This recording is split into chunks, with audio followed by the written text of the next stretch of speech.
I'll probably mix up the openings. I'll start with e4 and then future games I'm white, maybe I'll play a different first move. Ooh. What do I want to do? Is my opponent going to play the Stafford Gambit? Okay, it's Stafford Gambit time. It always feels awkward here. Like, I sometimes play knight c3 and try and transpose into Halloween, but let me go ahead and play what should be the refutation. Bishop e2. We'll see how prepared my opponent is.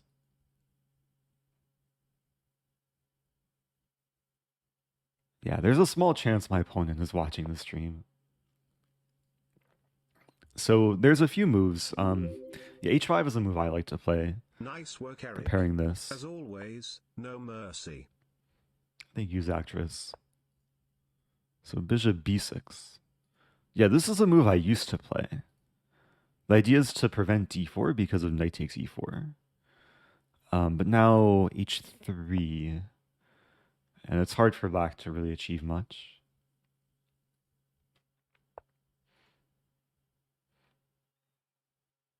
Probably knight d2. I like the prospect of knight c4 or knight f3, threaten the fork, or even this move, like d4, e5.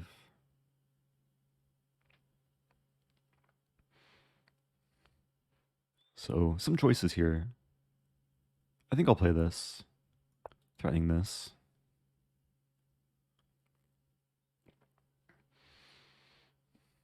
Do you play the Evans Gambit sometimes? It's not an opening I've played too often. It's an opening I've wanted to study because it definitely aligns with my my aggressive repertoire for online rapid, blitz, and bullet. I've definitely played it a few, like probably a handful of times online. Definitely played against it too. Yeah, in positions like this, I think it's sometimes a common mistake for white to castle too early, and then that could potentially walk into like a lot of dangerous attacking ideas. It's one of the ways people go wrong in the Stafford. But it's important to be patient here and just play as restrictively as possible. So now I can play d4 because there's no more pressure against e4. And then, yeah, want to develop next, maybe play e5.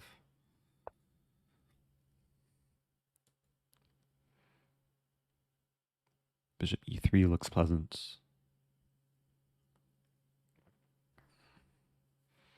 And this position's not like completely winning, but it's just very pleasant for white. And have some choices what to do. Have b4, a4, a5 is one idea. I guess black wants to play some eventual g-pawn push.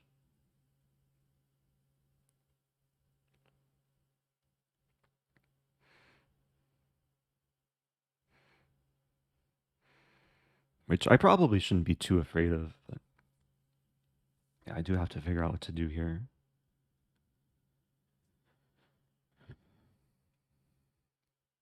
I could start with a4, threatening a5.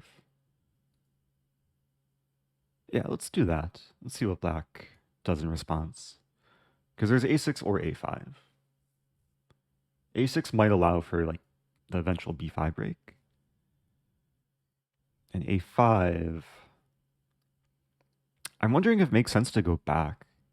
Like knight d2, knight c4 looks more attractive now. There's also rook b1, b4. There's also like queen d2, bishop f4, but queen d2, there's g5, which I'm not super fond of.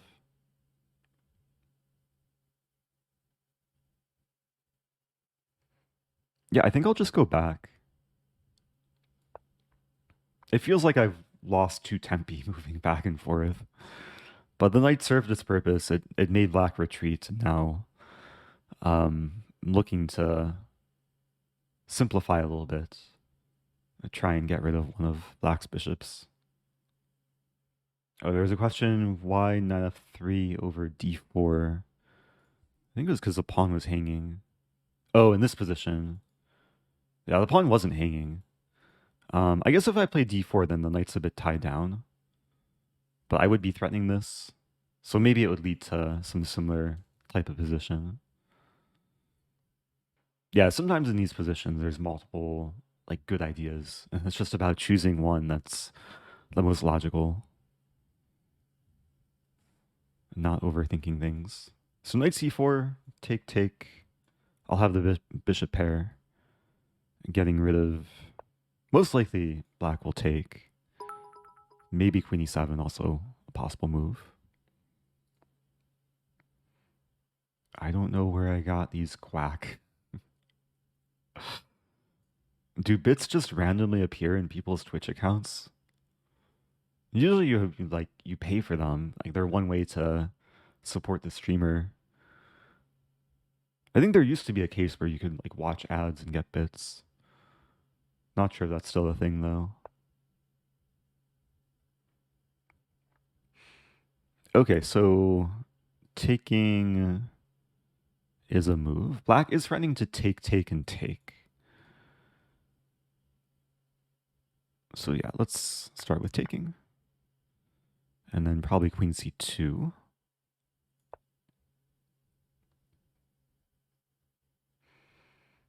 Queen c2 is multi-purpose. Maybe 3 reasons to play this.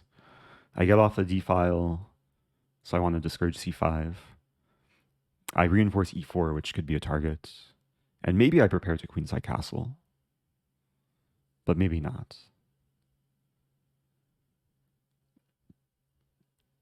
So I am calculating b4 takes a5, but then there's b3. Not sure about that. I could castle now. Is not the... Probably not the worst thing ever. I could play b3 and just restrict... Be completely restrictive.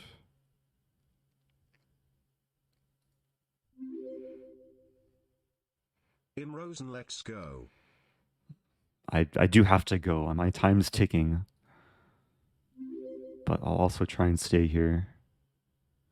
I think I'll play b3. Maybe not necessary, but doesn't really change the dynamic of the position. Puts the ball back in black's court. So it's like a solid ground stroke from the baseline. So I could play bishop g4 and then f3. I could play bishop d3. Again, choices. Bishop d3.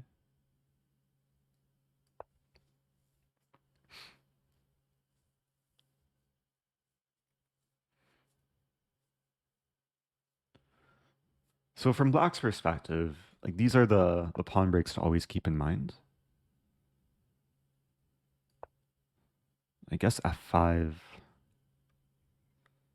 might be coming, but f5, e5.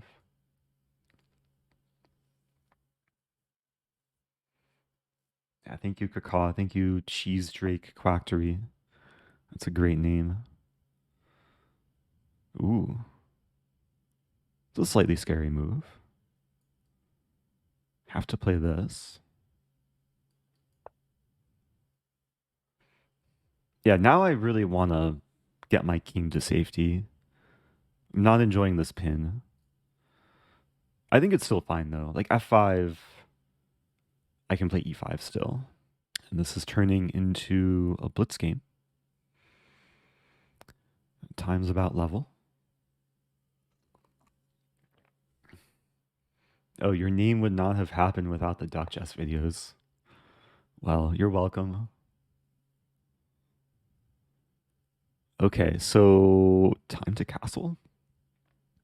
I mean, the dark squares are weak, but I have the dark square bishop. I could castle queenside too, which is maybe even safer. Like queen here, I just defend.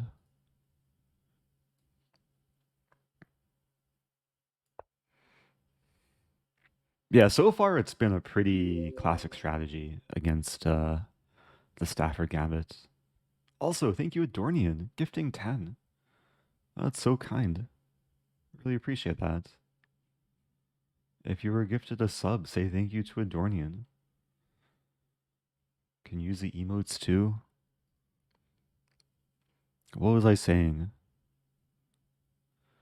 Oh yeah, sometimes like the best strategy to play against a Stafford, but also against other gambits, is you just take the pawn and then be super, super solid. Just play prophylactically. And it's a very annoying style as a gambit player to play against. So yeah, let's take the knight. I can see the bishop pair, but king will find a safe place. I will say that black has like played pretty well for getting a tough position early on. Like I'd imagine that black hasn't made any mistakes other than playing the Stafford Gambit. Okay, so looking to play rook he1 pretty soon. I mean, from the black side, you want to look for weaknesses in white's position or ways to create weaknesses. Like the dark squares they're usable, but I can just kind of deal with it. Hello, Mr. Rosen. Hello, welcome back to Russman. The G pawn looks backwards, but it's so easy to defend and it's hard to attack multiple times. Okay, so rook e2 looks solid. The point of rook e2 is to double up on one of the files. I'm not sure which file yet, but I'm staying flexible. Another point might be to bring the queen to e1.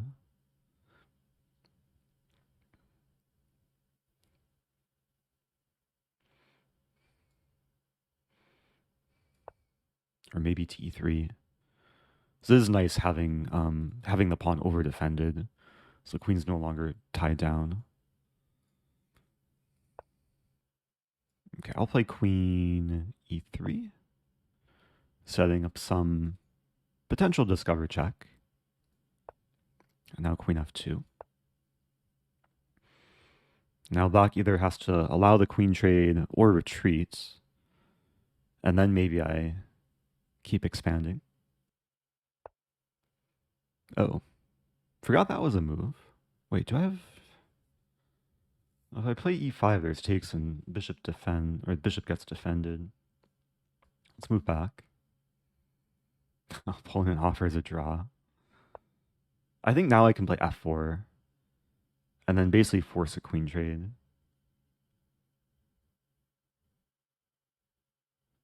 Yeah, there's a funny line, queen h2, g4 trapping the queen, almost. I guess queen h2, g4, queen goes back, but then I can trade and win the g-pawn. Should I have taken the draw? I have to show no mercy, even if it's against the Stafford Gambit. My most loved gambit.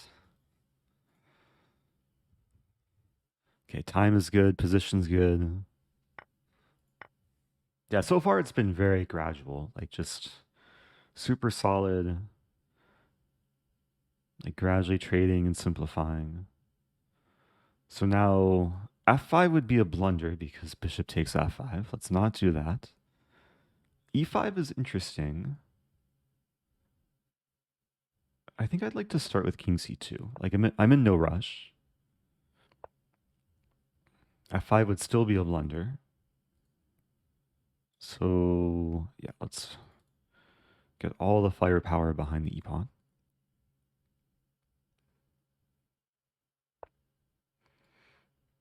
And now I'm defending the rook, so I'm threatening to fork. I guess it makes sense to trade rooks. Or trade bishops, I should say. Like simplify further.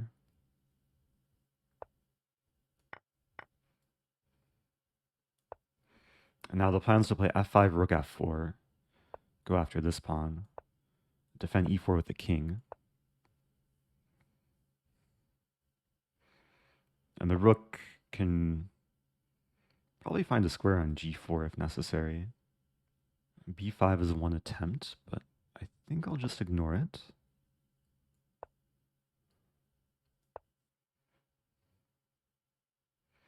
Yeah, so now both pawns are potentially some issue for black. Let's play c4.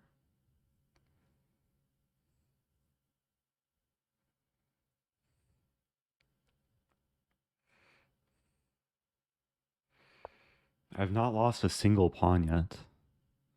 Okay, so now the goal is to put the rook on the c file.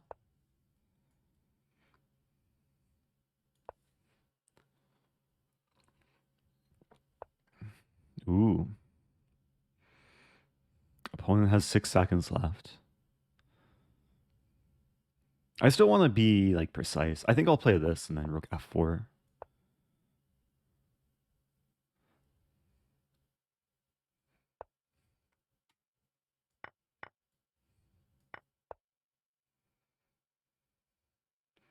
Where's my connect 8?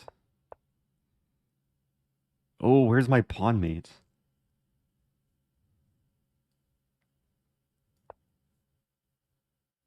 Okay. I was calculating rook d7 here and then let's say g5, c5 checkmate. The smiley face mate.